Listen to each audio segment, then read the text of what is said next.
যুগের মডার্ন কিছু ব্যাপার আমি বুঝি না। আচ্ছা, যখন জিএফ বিএফ থাকে তখনও কেন অপোজিট জেন্ডারের বেস্ট ফ্রেন্ড লাগবে? আমি যাকে ভালোবাসবো তার সবকিছুই তো আমি হতে চাই। প্রেমিক অথবা প্রেমিকা, বন্ধু, ভরসা, সব।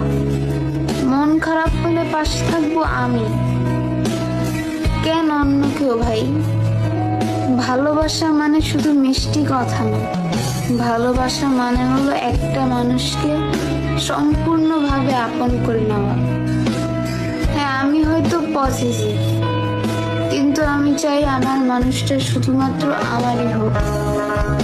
অন্য কোনো বেস্ট ফ্রেন্ড লাগবে কেন? ভাই, তুমি মেয়ে, তুমি কেন অন্য ছেলে বেস্ট ফ্রেন্ড বানাবা?